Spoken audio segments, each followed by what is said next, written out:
بسم اللہ الرحمن الرحیم. In the name of Allah, the Beneficent, the Merciful. کی آیت مبارکہ کے پہلے حصے کے اندر اللہ جل شانہ نے تخلیقی کائنات کا تذکرہ فرمایا کہ اللہ جل شانہ نے آسمانوں کو اور زمینوں کو پیدا فرمایا، 6 دنوں کے اندر پیدا فرمایا۔ پھر اللہ جل شانہ عرش پر مستوی ہوئے، تو اس کا معنی اصلاً کیا ہے، قدر تفصیل کے ساتھ آپ حضرات کے سامنے بیان کر دیا تھا۔ تو بعض اوقات اس کا معنی اہل علم اکابر علماء یوں بھی کرتے ہیں کہ اللہ جل شانہ کی تجلیات عرش پر پڑ رہی ہیں، تو اس وجہ سے استوى علی العرش کے الفاظ بول دیے جاتے ہیں۔ اسی طرح یہ جو اللہ جل شانہ کی تجلیات ہیں، انہی کا دیدار قیامت والے دن جنت میں جنتیوں کو ہوگا، اس لیے کہ جب جنتی جنت کے اندر چلے جائیں گے اللہ جل شانہ اپنا دیدار عطا فرمائیں گے، تو دیدار کے اندر یہی تجلیات ہوں گی جن تجلیات کو اہل جنت دیکھیں گے۔ اسی طرح محمد الرسول اللہ صلی اللہ علیہ وسلم نے جو معراج کی رات اللہ جل شانہ کا دیدار کیا، تو اس کے بھی ہم قائل ہیں اور ہم مانتے ہیں محمد الرسول اللہ صلی اللہ علیہ وسلم نے رب تعالیٰ کا دیدار کیا ہے۔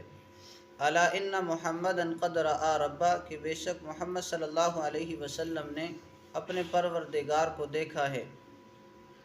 یغشی اللیل النہار یطلبہ حثیثا، اللہ جل شانہ نے رات کو بھی پیدا فرمایا، دن کو بھی پیدا فرمایا، اور یہ دونوں ایک دوسرے کے پیچھے آتے رہتے ہیں۔ پہلے رات ہوتی ہے، پھر دن آ جاتا ہے، پھر دن ختم ہوتا ہے، پھر رات آ جاتی ہے، تو لہٰذا یہ ایک دوسرے کے پیچھے گویا کہ چکر لگا رہے ہیں۔ جب تک اللہ جل شانہ نے اس دنیا کو قائم رکھنا ہے، یہ دن رات کے چکر لگتے رہیں گے۔ پھر ایک وقت آئے گا کہ اللہ جل شانہ اس نظام کو ختم فرما دیں گے، پھر یہ ساری کی ساری چیزیں ختم ہو جائیں گی۔ ہر چیز کے اندر فنا ہے سوائے اللہ رب العزت کی ذات کے، کہ اللہ جل شانہ پہلے بھی قائم تھے جس وقت کچھ نہ تھا، اسی طرح آج سب کچھ ہے، اللہ جل شانہ قائم ہیں۔ پھر ایک وقت آئے گا کہ ہر چیز پر فنا آ جائے گا، ہر چیز ختم ہو جائے گی، اللہ جل شانہ قائم ہوں گے۔ والشمس والقمر والنجوم مسخرات بامری، اللہ جل شانہ نے سورج کو بھی پیدا فرمایا، چاند کو پیدا فرمایا، تاروں کو پیدا فرمایا، اور یہ سارے کے سارے اللہ کے حکم کے تابع ہیں۔ اگر دیکھا جائے تو مختلف قسم کے ستارے بھی ہیں، مختلف قسم کے سیارے بھی ہیں، جس طرح کے 9 کا مشہور نام لیا جاتا ہے، عطارد ہے، زہرہ ہے، مریخ ہے، مشتری ہے، تو ان جیسے جو ستارے اور سیارے ہیں، ان سب کو پیدا کرنے والی ذات اللہ کی ذات ہے۔ اور پھر اگر دیکھا جائے ان کی تفصیلات کے اندر جایا جائے تو ان میں سے کسی کی روشنی زرد مائل ہے، کسی کی روشنی نیل گوں ہے، اور کسی کی روشنی آگ کی طرح سرخ ہے، کسی کی روشنی تیز ہے، کسی کی روشنی مدھم ہے۔ یہ ساری اللہ جل شانہ کی قدرت ہے۔ اللہ جل شانہ اپنے فضل و کرم سے کسی کو کیسی روشنی عطا فرماتے ہیں، کسی کو کیسا رنگ عطا فرماتے ہیں، یہ اللہ جل شانہ کی قدرت کے اندر ہے۔ الا لہ الخلق والامر، سن لو کہ پیدا کرنا اور حکم فرمانا یہ اللہ ہی کا کام ہے، اس لیے کہ اللہ جل شانہ خالق ہیں، ہم مخلوق ہیں، تو پیدا کرنے والی ذات اللہ کی ذات ہے۔ خالق کل شیء فاعبدوا، ہر چیز کو پیدا کرنے والے اللہ ہیں، فاعبدوا لہٰذا تم اسی کی عبادت کرو، اس لیے کہ معبود ذات ایسی ہونی چاہیے جو کہ خالق بھی ہو، مالک بھی ہو، رازق بھی ہو، عالم الغیب والشہادہ بھی ہو، اسی طرح مختار کل بھی ہو۔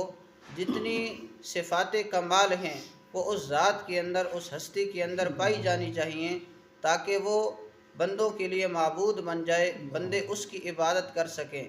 تو معبود بس اللہ ہی ہیں، اللہ کے سوا کوئی معبود نہیں۔ لا الہ الا اللہ، اللہ کے سوا کوئی معبود نہیں، اس لیے کہ اللہ جل شانہ خالق، ہم مخلوق، اللہ جل شانہ مالک، ہم مملوک، اللہ جل شانہ رازق، ہم مرزوق، اللہ ہمارے رب، ہم اللہ کے مربوب، تو لہٰذا عبادت بھی صرف اللہ ہی کی کرنی چاہیے۔ تبارک اللہ رب العالمین، اللہ بابرکت ذات ہیں، برکت والے ہیں، اور سارے جہانوں کو پالنے والے ہیں، سارے جہانوں کے رب ہیں۔ رب اسے کہتے ہیں جو کہ کسی چیز کی تربیت کرے، بتدریج تربیت کرے، آہستہ آہستہ کسی کی ایسی تربیت کی جائے کہ تربیت کرتے کرتے اس بندے کو کمال تک پہنچا دیا جائے۔ ایسی ذات اور ایسی صفت بھی صرف رب تعالیٰ کے اندر پائی جاتی ہے۔ اس لیے فرمایا کہ سارے جہانوں کا رب اللہ ہے، اللہ کے سوا کوئی رب نہیں۔ اسی وجہ سے عبادت اللہ ہی کی کرنی چاہیے، اللہ کے سوا کسی اور کی عبادت نہیں کرنی چاہیے۔ اس کے اندر ایک بات آئی کہ اللہ جل شانہ نے حضور صلی اللہ علیہ وسلم کو معراج والی رات اپنا دیدار عطا فرمایا، تو اس پر اعتراض ہوتا ہے لا تدرکہ الابصار وہو یدرک الابصار، کہ آنکھوں سے دیکھ نہیں سکتی، وہ آنکھوں کو دیکھتا ہے۔ یعنی معترض اعتراض کرتا ہے کہ اللہ جل شانہ کا دیدار ممکن نہیں ہے، تم کیسے کہتے ہو محمد الرسول اللہ صلی اللہ علیہ وسلم نے اللہ کا دیدار کیا ہے؟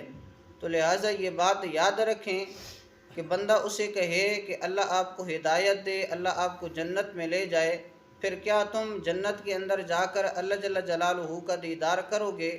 وہ بات تسلیم کرے گا کہ جی ہاں جنت کے اندر میں اللہ جل جلالہ کا دیدار کروں گا، تو اسے بندہ کہے کہ یہ تو آیت مبارکہ کے خلاف ہے، لا تدرکہ الابصار وہو یدرک الابصار، تو وہ کہے گا کہ میں اس وقت دنیا میں نہیں ہوں گا بلکہ جنت میں ہوں گا، تو لہذا اس وجہ سے اللہ جل جلالہ کا دیدار کروں گا۔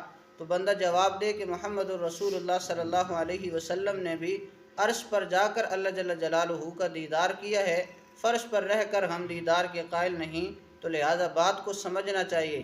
اس لیے بعض اوقات ایک حدیث مبارکہ پیش کی جاتی ہے، امی عائشہ الصدیقہ رضی اللہ تعالیٰ عنہ کی حدیث ہے، وہ فرماتی ہیں کہ جب تمہارے سامنے کوئی یہ بات بیان کرے کہ محمد صلی اللہ علیہ وسلم نے اپنے رب کو دیکھا ہے تو تم اسے جھوٹا قرار دے دو، یہ بندہ جھوٹ بول رہا ہے۔ تو اس کا جواب بھی یہی ہے کہ عبداللہ بن عباس رضی اللہ تعالیٰ عنہ کی حدیث مبارکہ کے اندر ہے کہ محمد صلی اللہ علیہ وسلم نے اپنے پروردگار کا دیدار کیا ہے۔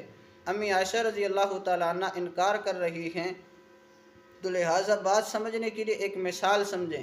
مثلا میرے استاد محترم ہیں، وہ یہاں پر آتے ہیں اس مسجد کے اندر، اب ایک بندہ کہتا ہے کہ عبید اللہ کے جو استاد محترم ہیں انہوں نے چینجی کو دیکھا ہے، دوسرا بندہ کہتا ہے کہ استاد محترم نے چینجی کو نہیں دیکھا۔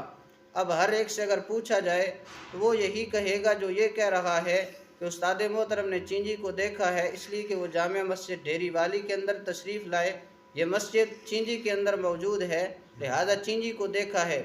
دوسرا کہے گا کہ نہیں بھائی چینجی کو نہیں دیکھا، اس لیے کہ نہ ہی انہوں نے بازار کو دیکھا ہے، نہ ہی گلیوں کو دیکھا ہے، نہ ہی گھروں کی تعداد کو گنا ہے، نہ ہی کسی گھر کو دیکھا ہے، تو لہذا چینجی کو نہیں دیکھا۔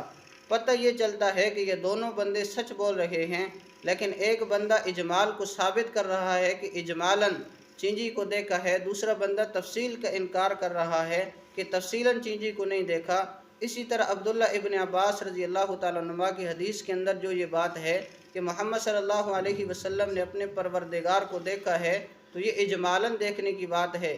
امی عائشہ الصدیقہ رضی اللہ تعالیٰ عنہ جو انکار فرما رہی ہیں وہ تفصیل کا انکار فرما رہی ہیں، اس بات اجمال کا ہو رہا ہے، انکار تفصیل کا ہو رہا ہے، تو لہذا اس کے اندر کوئی آپس کے اندر تعارض نہیں ہے۔